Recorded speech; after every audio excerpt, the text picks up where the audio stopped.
Good morning. मैं doctor Sanjeev Kumar sunshine hospital Gachibowli से बोल रहा हूँ। आज अगर लोगों के घर में कुछ लोग पॉजिटिव पेशेंट्स आ गए हैं और उनको डर लग रहा है कि हम घर में कैसे इलाज करेंगे या हॉस्पिटल जाके एडमिट कर रहे हैं और हॉस्पिटल में बेड नहीं मिल रहे हैं, तो घर में इन लोगों का कैसे केयर करना है और कैसे इंतजाम करना है, मैं आपको 2 मिनट में दिखाऊंगा।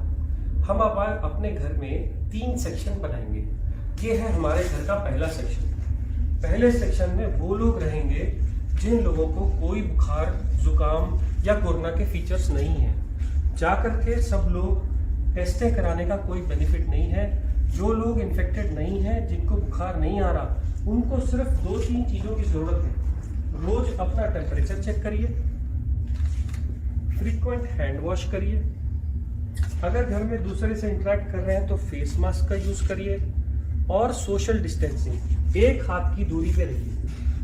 इतने दूरी पे रहने पे कोरोना के फैलने का डर ऑलमोस्ट निल होता है। तो वो सब लोग, जो लोग ठीक हैं, जिन लोगों को फीवर नहीं आया है, वो लोग अपने घर के उस सेक्शन में रहेंगे जिस सेक्शन में दूसरे इन्फेक्टेड लोग नहीं हैं। जिनको फीवर आ गया है और जुकाम, बुखार, खांसी हो रही है, वो लोग घर के दूसरे सेक्शन में रहेंगे। और इन दूसरे सेक्शन के अंदर जो लोग नॉर्मल हैं, वो उनको डिस्पोजेबल्स में खाने का इंतजाम करेंगे। खाने में क्या खाएंगे?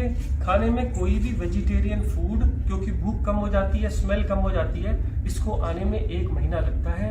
इन लोगों को लिक्विड डाइट, सूप्स, जूस या ऐसी चीज़ें जो वो लोग खुद मांग रहे हों, सब अलाउड है। खाने में किसी चीज़ की मनाही नहीं है। आपको इसके अलावा क्या इलाज करना है? इन लोगों को बुखार हो सकता है। बुखार वाले लोगों को आपको बुखार की गोली सुबह, दोपहर, शाम देनी है। अगर बच्चे हैं तो यही गोली आधी हो जाएगी।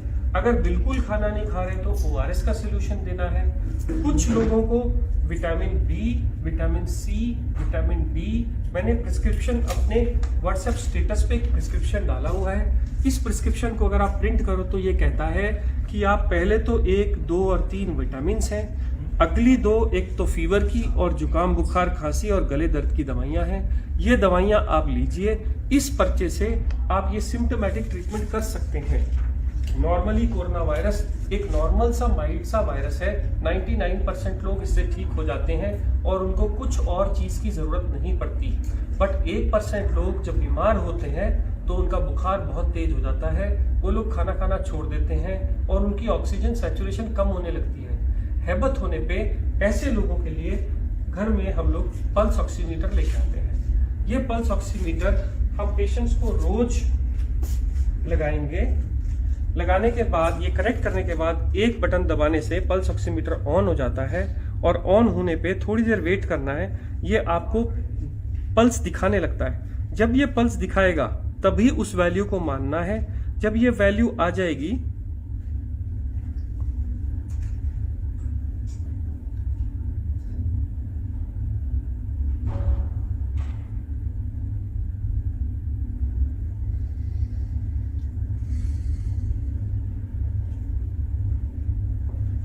तो ऑक्सीजन सैचुरेशन 100% बता रहा है। 90 से कम है तो ये पेशेंट सिक हैं। अगर 90 से ज़्यादा है तो डरने की बात नहीं है। मैंने इतनी देर इसलिए वेट किया क्योंकि पल्स ऑक्सीमीटर लगभग 30 सेकंड ले जाता है नॉर्मल सैचुरेशन बताने के लिए।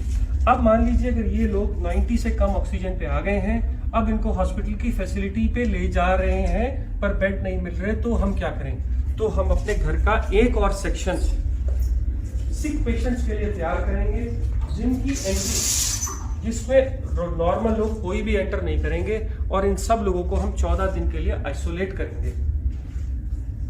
मान लीजिए अगर ये पेशेंट है और मुझे इनकी केयर करनी है, तो जो बहुत ज़रूरी वाली चीज़ें मैं आपको बताता हूँ। जब भी आप इस कमरे में जाएंगे तो आप एक बड़ा कपड़ा या कोई भी गाउन, जिससे कि आपके कपड़े इन्फेक्ट ना हो जाएं, वो गाउन पहनेंगे। गाउन के ऊपर मास्क, गाउन पहन के आपका ये पूरा एरिया कवर हो गया। अब आप इसके ऊपर एक नॉर्मल कोई भी मास्क या N95 मास्क लगा सकते हैं। ध्यान ये रखना है कि इन मास्क को इधर की तरफ हाथ से नहीं छूना, छूने के बाद स्टेरलाइज करना है, आंख में नहीं लगाना। आप सिंपल मास्क भी यूज कर सकते हैं, बट इसको रोज डिस्कार्ड करिए। अब क्योंकि ये इन्फेक्टेड जोन है, इसलिए मार्केट में ये प्लास्टिक की बनी शील्ड्स मिलती हैं। इसको अगर आप लगा लेंगे तो आपके सेक्रीशंस बाहर नहीं जाएंगे। ऐसे ही ये मरीज भी मास्क लगाएगा और ये भी शील्ड डालेगा। इससे क्या होगा, इससे उसके सेक्रीशंस और आपके सेक्रीशंस मिल नहीं सकते, आपको इन्फेक्शन होने का चांस बहुत कम हो जाता है। इस आदमी के साथ अगर आप टाइम बिताना चाहते हैं तो सोशल डिस्टेंसिंग के हिसाब से इससे ज़्यादा टाइम नहीं, ज़्यादा 5 मिनट से ज़्यादा टाइम ना बिताइए। उनको खाने के लिए डिस्पोजेबल्स का खाने में दीजिए। जैसे मैंने पहले बताया, खाने में आप सब कुछ दे सकते हैं। अब इन लोगों की केयर करते समय याद रखिए कि वो लोग खूब हैंड सैनिटाइजर्स या सोप का इस्तेमाल करें। इसके अलावा आप जब भी इन लोगों का सेवा करेंगे तो आप ग्लव का यूज करेंगे। हर बार ग्लव्स को डालने के बाद ही आप पेशेंट को टच करेंगे। ये ग्लव अगर कपड़े के यूज कर रहे हैं घर के बने हुए, तो हर बार उनको घर से बाहर जाने के बाद उनको वॉश किया जाएगा। अगर डिस्पोजेबल यूज कर रहे हैं तो हर बार यूज करने के बाद थ्रो कर दिए जाएंगे। अब अगर आप ऐसी कंडीशन में उस पेशेंट के साथ उसके केयर करते हैं, उसको खाना देते हैं, उसके ऑक्सीजन लगाते हैं या जो भी कुछ कर रहे हैं, आपको इन्फेक्शन आने का चांस कम हो जाता है। मान लीजिए अब ये पेशेंट का मैंने ऑक्सीजन सैचुरेशन चेक किया और ये 90 से कम था। मैंने पल्स ऑक्सीमीटर लगाया और ये पल्स ऑक्सीमीटर लगा के रहने दिया। ये पेशेंट को फीवर भी आ रहा है, इसका ऑक्सीजन भी कम है, तो मैं क्या करूंगा, मैं पल्स ऑक्सीमीटर को लगा ही रहने दूंगा। और ऐसा सिलेंडर मार्केट से मिल जाता है, इसकी रीफिल हो जाता है, 400 रुपये पर रीफिल लेता है, 1 महीना चलता है। इसमें एक नॉब रहती है, ये नॉब को अगर आप ऑन करेंगे तो ये लीटर्स बताता है कितने लीटर पे चल रहा है। 5 लीटर पे जनरली जब भी होता है तो ऐसे छोटे नेजल प्रॉन्ग्स हम पेशेंट को लगा सकते हैं।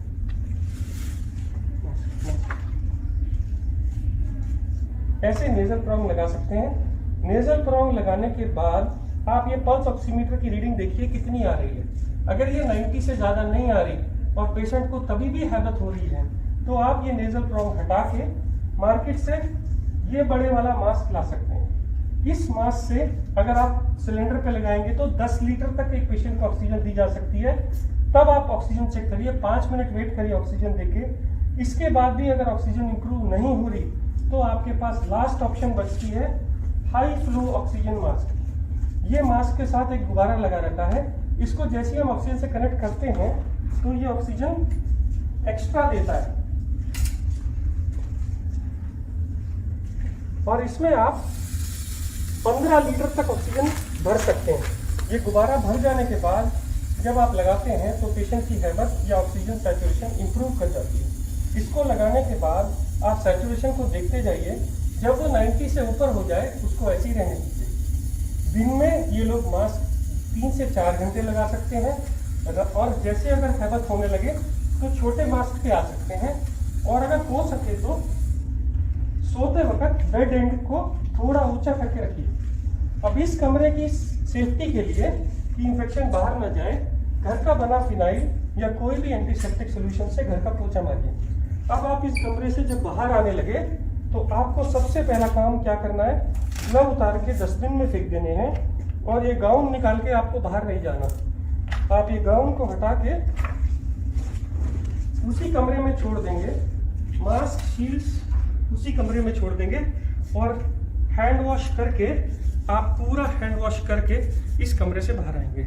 14 दिन तक अगर इन लोगों की ऐसे ही सेवा करी जाए तो ये लोग इम्प्रूव हो जाते हैं। अब इन लोगों की दवाइयों का क्या, मैंने जैसे पहले बताया था, मैंने अपने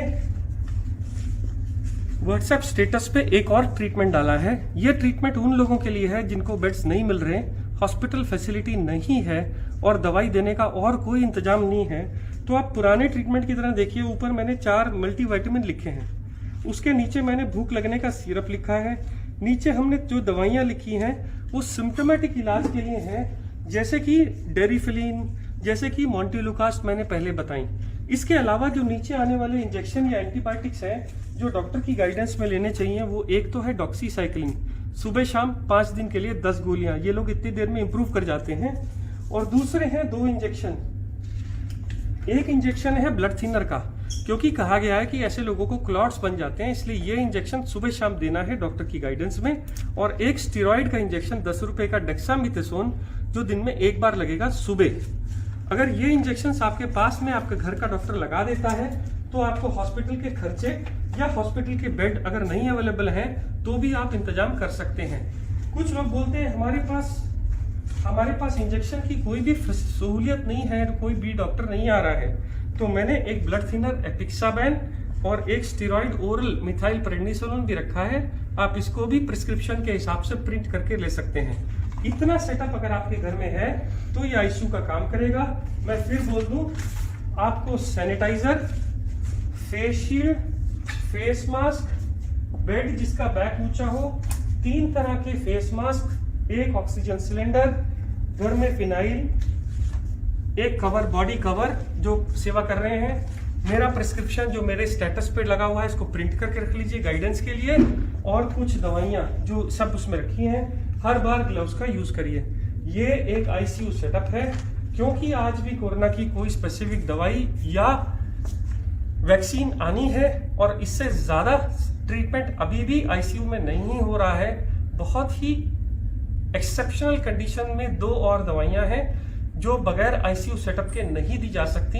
ये 99% इलाज हर लोगों तक अगर पहुंच जाए तो वो लोग जिनको मेडिकल सेवा अभी भी उपलब्ध नहीं है वो लोग अपनी सेवा या अपने घर वालों की सेवा कर सकते हैं। मैं doctor Sanjeev Kumar sunshine hospital से बोल रहा हूँ।